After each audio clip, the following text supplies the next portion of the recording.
এবং আমাদের আবেদন আজকে নির্বাচন কমিশন বরাবর দাখিল করেছি। 105টি উপজেলা, 25টি জেলা কমিটি, প্রতিটি উপজেলায় 200 জন সমর্থকের যে ফর্ম পূরণ করতে হয়, প্রতিটা জেলা এবং উপজেলায় অফিস, আরও সকল কাগজপত্র আমরা একসাথে সবকিছু আজকে নির্বাচন কমিশন বরাবর জমা দিয়েছি।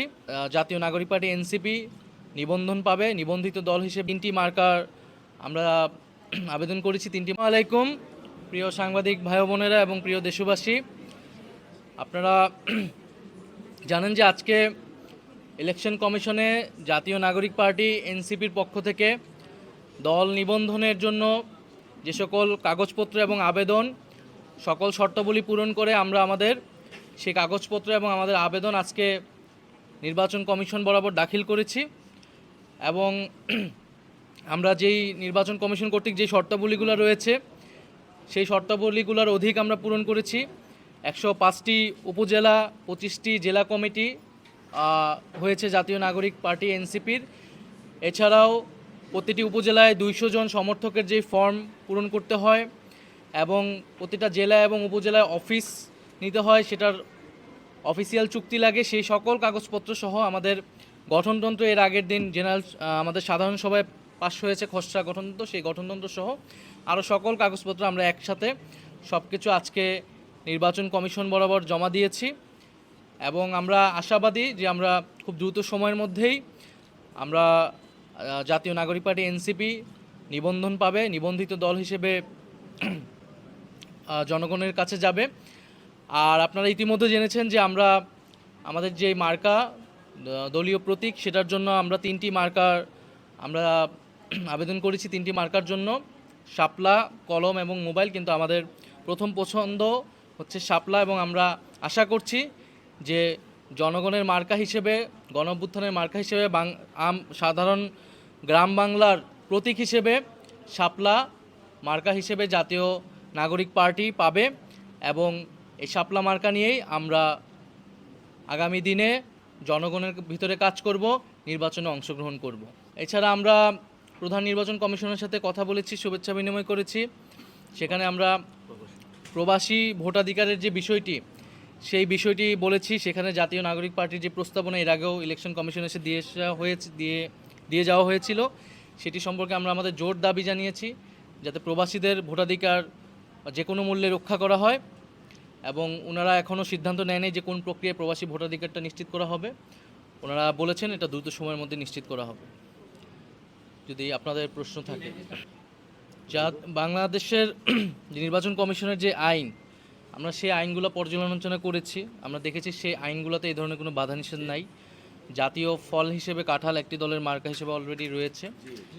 সো সেক্ষেত্রে আমরা সেক্ষেত্রে কোনো সমস্যা দেখিনি বলে আমরা এটিতে আমরা আবেদন করেছি। এবং জাতীয় প্রতীকের একটা কথা আসছে, জাতীয় প্রতীক কিন্তু কেবল শাপলা নয়, শাপলা, ধানের শীষ, তারকা, এগুলো মিলিয়ে কিন্তু জাতীয় প্রতীক। সেক্ষেত্রে আপনারা দেখবেন ধানের শীষ এবং তারকা বা তারা এই দুটি দলের মার্কা হিসেবে রয়েছে। ফলে সেক্ষেত্রে কোনো ধরনের আইনগত সমস্যা আমরা দেখি না। নির্বাচন কমিশনের সাথে আমরা এই বিষয়ে কথা বলেছি। আমরা শাপলাকে মার্কা হিসেবে নিয়েছি, যে শাপলা গ্রাম বাংলার আমাদের যে সাধারণ মানুষ, আমাদের যে নদীমাতৃক বাংলাদেশ, আমাদের যে খেটে খাওয়া মানুষ, তাদের সকলের কাছে পরিচিত একটি বিষয় হচ্ছে শাপলা। সেই জায়গা থেকে আমরা মনে করেছি যে জাতীয় নাগরিক পার্টি এনসিপি যেহেতু সাধারণ মানুষের, সাধারণ জনগণের দল হিসেবে গণ অভ্যুত্থানের মধ্য দিয়ে প্রতিষ্ঠিত হয়েছে এবং সাধারণ মানুষের জন্য তারা কাজ করবে, রাজনীতি করবে, সেই জায়গা থেকে বিবেচনা থেকে আমরা শাপলাকে সর্বোচ্চ প্রায়োরিটি দিয়ে আমরা আবেদন করেছি শাপলার জন্য। এখানে এটা যেটা বলেছিলেন, একটি দলের কথা বলেছিলেন, ওনারা অলরেডি একটা প্রতীক পেয়েছে এবং এক্সিস্টিং যে প্রতীকগুলো আছে সেগুলা থেকে ওনারা আবার নিষ্পত্তি যদি হয়ে যায়, বর্তমানে ওনারা যে প্রতীকটা চেয়েছে এটা নাই। ফলত এটা দ্রুত নিষ্পত্তি হওয়া উচিত।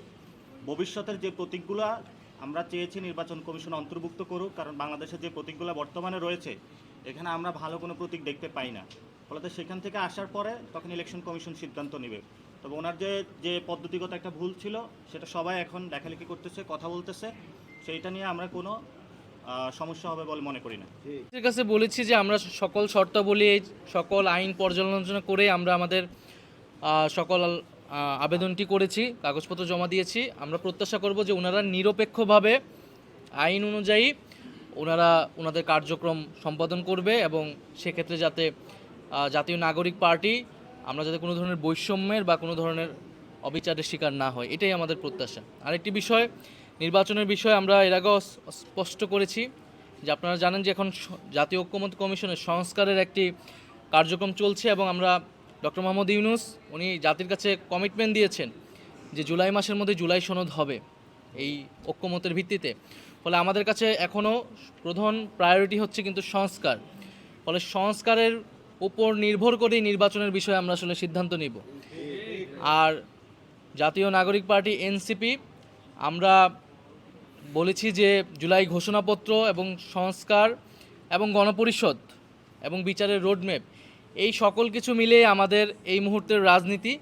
তো সেক্ষেত্রে একটা নিয়মতান্ত্রিক প্রক্রিয়া হিসেবে একটা রাজনৈতিক দলকে আসলে নিবন্ধন নিতে হয়, শর্তাবলী পূরণ করতে হয়, আবেদন করতে, আমরা সেই নিয়মতান্ত্রিক কাজটাই করছি। কিন্তু আমাদের এখনও প্রধান প্রায়োরিটি, প্রধান কাজের জায়গাটা হচ্ছে সংস্কার এবং যে বিচার, সেই বিচারগুলো নিশ্চিত করা এবং গণঅভ্যুত্থানের যে আকাঙ্ক্ষা ছিল, এবং আমরা জানি যে আপনারা জানেন যে জুলাই আসতেছে সামনে, এবং সেই জুলাই মাসে যাতে আমরা আমাদের সেই গণঅভ্যুত্থানের আকাঙ্ক্ষাগুলোর যে বাস্তবায়ন এবং গত এক বছরের মধ্যে আমরা আসলে কেন পারলাম না, আমাদের সীমাবদ্ধতাগুলো কি, এবং এই সরকার থাকা অবস্থায় সামনের সময়গুলো আমরা কিভাবে কাজে লাগিয়ে সেই দাবিগুলো পূরণ করব, সে বিষয়ে আমরা কাজ করব। ধন্যবাদ। Thank you.